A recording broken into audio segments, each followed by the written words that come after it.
Well, the season opener went as one would have expected, although the first 12 minutes of the game, not so good. The Bruins didn't wow anybody, but they still got the win. Let's talk about it. You are Locked On UCLA, your daily podcast on the UCLA Bruins. Part of the Locked On Podcast Network, your team every day.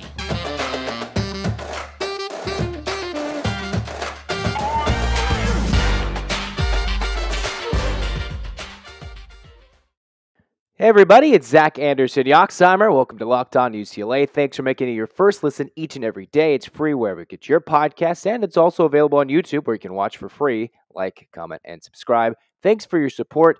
Just a reminder, this episode is brought to you by BetOnline. BetOnline has got you covered this season with more props, odds, and lines than ever before.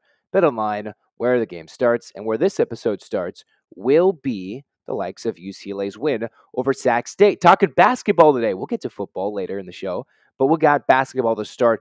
What did I like? Some things, good, negative, whatever it is. Season opener of the Bruins, most importantly, 1-0, fresh off their 76-50 win over the Sac State Hornets out of the Big Sky. Well, it wasn't one that was going to draw a big crowd at Pauley Pavilion, especially with the rain and everything mixed in, driving to Westwood, going to Pauley at 8:30 tip. Pac-12 network game, maybe not the most viewed game, as many would have liked to have their eyes watching on the Bruins with the doubleheader with the women before, and then the men having the nightcap around about 8:40, close to 9 o'clock. UCLA, their first few home games in the non-conference schedule, most of their non-conference home games aren't exactly going to be jaw-dropping opponents, but still, if they don't take care of business and they fall sleepy for 20 to 25 minutes, like they did for the first, say, 16 minutes against Sac State, well, they can be stuck in a grinded-out type of game. Well, UCLA then with a 20-0 run in the midst of it all, going from down 16-12 to up 32-16, if I got that correct, able to dominate for the rest of the first half, and then the Bruins led by 14 at the break. Sac State kept it close and was not within striking distance, but wasn't exactly getting blown out in the early part of the second half before the Bruins eventually walked away with it. Not a good day for the newcomers. One, Adem Bona, not to be seen right before the game was announced, a technical one-game suspension, not from the team, but because of NCAA guidelines of some sort, in accordance with the NCAA, that he got officially suspended. So he's expected to make his Bruins official debut against Long Beach State when it comes to Friday night's game against Long Beach State in Pauley Pavilion. So other than the newcomers of Bona sitting, the newcomers of likes of Amari Bailey with 10 points on 5 of 10 shots, although it wasn't the most impressive 10 points for the freshman, but that's kind of what I alluded to back in the episode when I talked about the expectations for this team.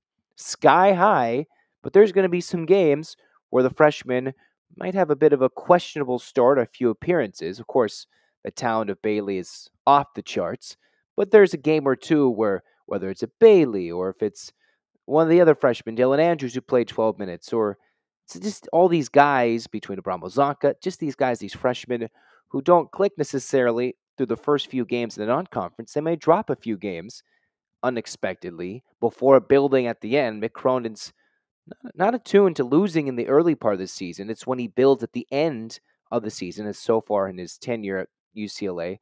His teams are always stronger in March, end of the Pac-12 season, ending into the Pac-12 tournament, and heading into March Madness, like they would have his first season, in the second season, building into the Final Four run, just sneaking in, and then last year, building to the Pac-12 tournament final before falling in the Sweet 16.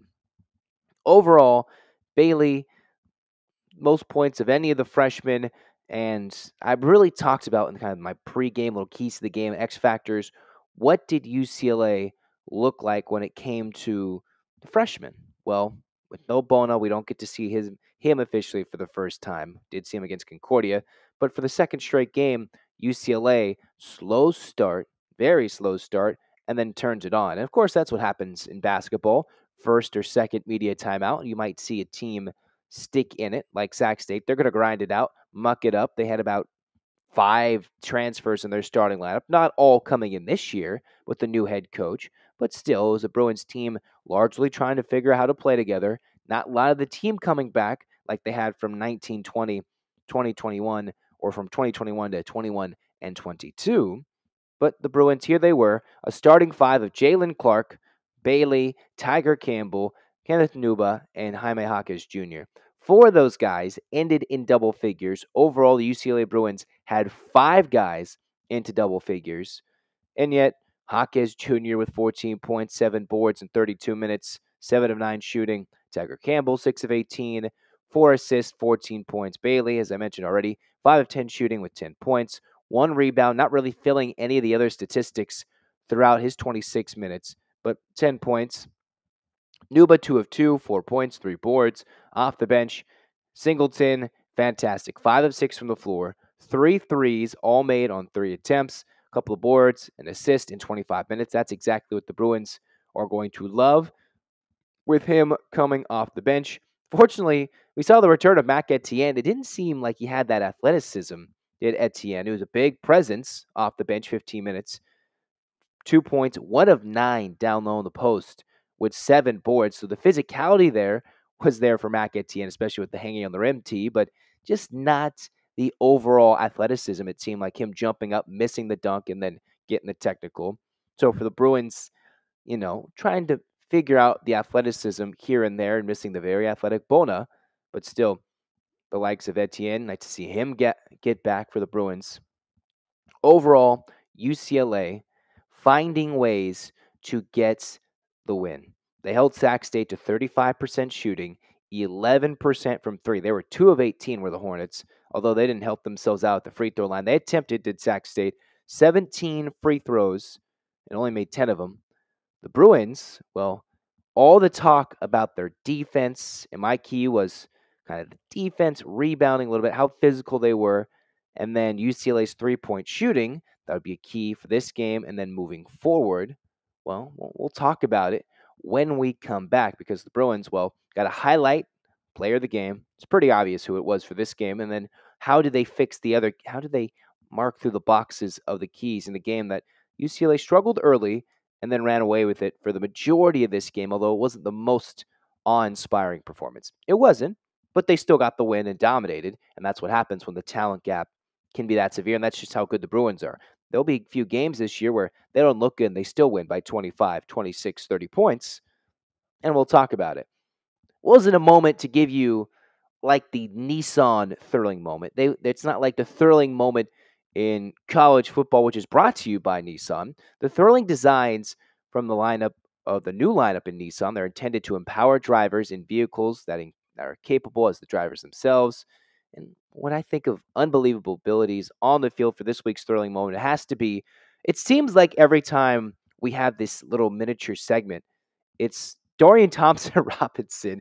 Every time we have this segment, every time.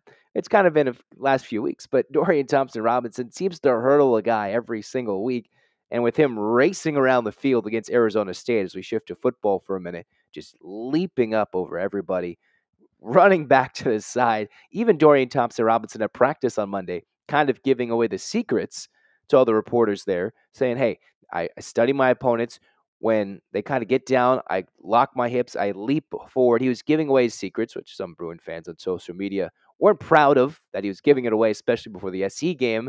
But for UCLA, here they are, Dorian Thompson-Robinson, another hurdle to make it this week's thrilling moment in college football. Of course, you can go with the rushing totals and Kaz Allen's play, but for an individual thrilling moment, it has to be another DTR hurdle because it seems like he times it perfectly for this segment every week. This segment has been inspired by the thrilling new designs featured across Nissan's new lineup of vehicles. Pursue what thrills you in the all-new Frontier, Armada, or Pathfinder today. Available now at nissanusa.com. Moving along, let's get to player of the game and how did the Bruins hit those keys in their first game against Sac State. Well, player of the game, very, very, very, very, very, very, very easy to pick. Jaylen Clark led the Bruins in scoring with 17 points, made all 7 of his shots, made all of his free throws, just the 2 that the Bruins made as UCLA struggled from the free throw line in their 5 attempts. Got to the free throw line, made 2 free throws, had 8 rebounds, perfect from the field, 4 assists. One bad thing was his 5 turnovers. leading the team for the 9 that UCLA copped up. But the big thing was he led the charge, saying he wanted to get 16 deflections, get those hands in the passing lanes, and really affect the Sacramento State offense because Jaylen Clark, 7 steals. And this is key because Mick Cronin said after the game in his post-game presser, Jaylen Clark has got to be an elite defensive player if they want to win big games. He's got to be an elite defensive player. When he stepped up in that game against the Hornets, the game completely changed. And especially when you don't have the likes of the athletic Bona back on the weak side to block some shots in the paint. It was Clark getting easy steals. UCLA overall, with 12 steals as a team, 6 blocks. So combined, you had 18 shots, passes deflected officially, according to the stat sheet. Jaylen Clark leading it all with his 7 steals. And after the game, was quoted as saying, well, he wants to get and break that Tyus Edney, yes, invoking a glorious name in UCLA lore, of breaking that single game record of 11 steals. And well, Clark in his 28 minutes, 7 steals and a block, 4 assists, 8 rebounds on both sides of the court with 17 points. He was clearly the UCLA player that affected the game the most. And that goes back to the defensive side of things, which I kind of teased in the most recent episode for Locked On UCLA. The Bruins, what were their hands like in the passing lanes? Well, they forced 21 turnovers for Sac State, leading to 26 points off of turnovers. Interestingly enough, UCLA rebounding the basketball got out-rebounded despite Sac State shooting a much poorer shooting percentage. They had 15 offensive rebounds to UCLA's 9, although they got outscored in second chance points. So UCLA forced turnovers, altered shots, couldn't always snag the rebound. That might change when Bona comes back in the lineup. So maybe Sac State just one game isolated incident when it comes to rebounding, but the Bruins active in the passing lanes. And not only did they force so many turnovers, they took advantage of it. Sometimes you can force 20 turnovers, but if UCLA doesn't go down and score the basketball, then it doesn't really matter. They forced the turnovers, got the easy buckets, really need to clean up how they attack the glass because Sac State got to them on the offensive glass, second chance points, fairly close for points in the paint, but overall UCLA really altered a lot of the shots. 40 of UCLA's 76 points came in the paint, but my other key to the game was UCLA, how could they shoot the 3 ball?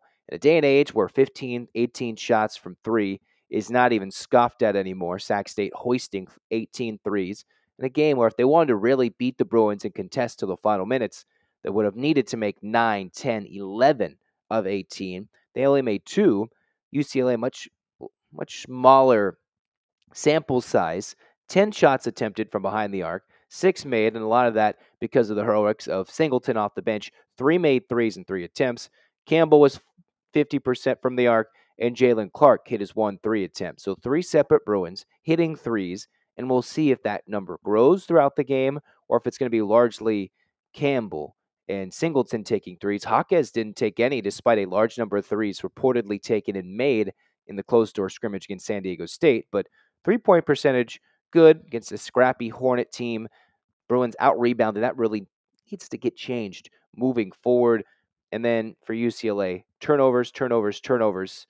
They forced a lot of them, and for the large part, they took care of the basketball. Under 10 turnovers, more than half of those turnovers, ironically enough, from the player of the game, Jaylen Clark. But with his 7 steals to 5 turnovers, you can almost turn it, instead of an assist to turnover stat, you can turn it into a steal to turnover stat where he kind of got +2 possessions simply from his steals to how many times he coughed it up. Overall, Clark, fantastic in his 28 minutes. Jaime Jaquez Jr. rolling out the majority of the time on the floor in his senior season. 32 minutes, even from what we looked like. He was sitting out watching his sister Gabriella before, and the cool old school Letterman jacket for UCLA came through, and UCLA 5 double-figure scores, dominated, went on a 20-0 run, led by as many as 27 late in the game, and the Bruins walked away with the win without Adem Bona, who had to miss this game as an expected returnee coming against Long Beach State late Friday night. That's supposed to be an 8 p.m. tip in Pauley Pavilion. UCLA 1-0. Everybody excited for the Bruins. Freshmen, they got to step it up. It wasn't their most impressive outing. Game 1, they got to get a little bit better. Mac Etienne wasn't the most efficient. Maybe not every game we'll see Etienne come off the bench and attempt 9 shots in a game, let alone only make one of them. But his efficiency and his feel for the game will come back after coming off injury. Dylan Andrews will be more comfortable down the stretch. Bailey will make some of those tough shots he attempted with his athleticism. As Mick Cronin's already alluded to, Bailey, he doesn't need any help on offense. Not even an impressive performance, and he still puts up 10 points on 50% shooting. Although 10 points, 10 shots, you'd like that to be a little more efficient. Not exactly Jaylen Clark crazy efficient, but more, say, like Jaime Jaquez, 14 points, 9 shots, and 7 boards. Like to see Bailey become a little more involved in separate parts of the game. Bailey just 1 rebound, no assists, and 10 shots. That would be my one complaint for Bailey being a starting guard for this team going forward. Things will change with Ballin and the athleticism in the lineup, which UCLA can change. But one, they held Sac State to 50 points, defensively solid, offensively, not even a good performance, and they still put up 76 in a day and age where last year, I believe, scoring was down in college basketball. And I think that if you're averaging 76 in a bad night, well, opening night shooting woes could have been a thing. UCLA, overall, 53%, got in the paint, got easy buckets, made their threes, and were able to do things despite not getting to the free throw line. Not an impressive performance for the Bruins, but still a winning performance for the Bruins. We'll get more on that because you can bet that UCLA will get better going forward. I'm not exactly certain what the line is for the Bruins against Long Beach State come Friday night, but I do know they're big favorites against Arizona, who's got one of the worst rushing defenses in the country, although they might actually play well this weekend because of what I'll tell you in a moment. Just know that BetOnline is your number one source for all your sports betting information, stats, news, and analysis. They've got the latest odds and trends for every professional amateur league out there, from football, basketball, soccer, esports. They've got it all with BetOnline. They've got podcast analysts. They can find all of those with BetOnline, the fastest and easiest way to get your betting fix. Head to the website today or use your mobile device to learn more. BetOnline, where the game starts, where it starts. And where this final segment starts for Locked On UCLA, Zach Anderson-Yoxsimer with you guys. Kind of just teased it a moment ago. UCLA and their rushing attack, so dominant against Arizona State. Even the Twitter account for UCLA football saying, hey, let's look at these numbers again. Look, 400, dominant, and even what you guys said in the comments, how could they dominate with such long drives, all 6 of their touchdown drives against Arizona State, about 74 yards or longer, 2, I think, in the 90-yard drive range, and yet didn't win time of possession, lost it by a wide margin because of so many big plays. This is a weird game where ASU technically dominated time of possession. But back to the point, UCLA ran the football down Arizona State's throats. And Arizona State is not the worst rushing defense. That would be to their neighbors out in Tucson, quote-unquote neighbors. And the Wildcats having a defense around the 125, 126 range, well over 218 yards rushing they allow per game this season, and the Wildcats would be a matchup destined for the Bruins in running the ball heaven. They are perfect to run the football, although the problem is the availability of Charbonnet, who has reportedly been limited in practice. Keegan Jones now has been limited in practice. Even Kaz Allen, I've heard, slightly limited in practice. So the health for the UCLA running back room is coming into question, although one wonders, come this weekend against the Wildcats, another late start in the Rose Bowl, and apparently all the people invested in the Bruins hate the late starts. It's not the worst thing in the world. Either way, against Arizona, UCLA might be in for a closer game than we realize, as the health becoming a bit of an issue for UCLA moving forward into the final weeks, which is always the case in any season, any sport, especially college football. Luckily for the Bruins, they had all those chances to give players rest. Charbonnet was given a rest game against Alabama State, was given a rest game against the likes of, maybe just hasn't been told as to why he missed, but did not play against Arizona State despite being suited up and bandaged, as everybody's been alluding to. And then afterwards, when they played a terrible run defense a week or two after that Alabama State game, he went off against Colorado in 9 carries. We'll see if Charbonnet is healthy enough to just suit up and be fit enough to carry it a couple times and get big runs, because Arizona's run defense is so bad. But maybe this week's matchup for the Bruins is going to key on Dorian Thompson-Robinson's ability to get back and throw the football. Last 2 weeks, he hasn't gotten to 200 yards passing the football. Last week, 100 yards rushing amongst many Bruins, two of which had over 100 yards rushing, nearly 3 overall. But can the running back room overcome these health issues, not only for this week?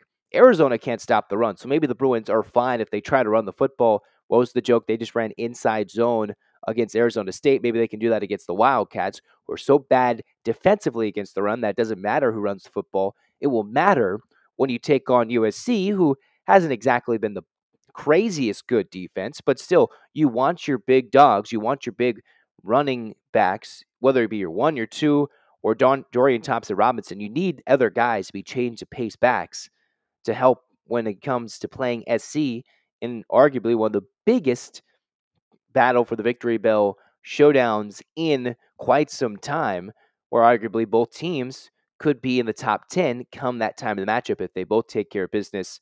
And the playoff and the college football playoff ranking committee doesn't really screw UCLA again come the newest rankings in their week 2 of rankings. UCLA, they have a chance to continue to do more and build themselves to a Pac-12 title game berth. But health is a question in the running back room. Maybe it won't make a difference this week.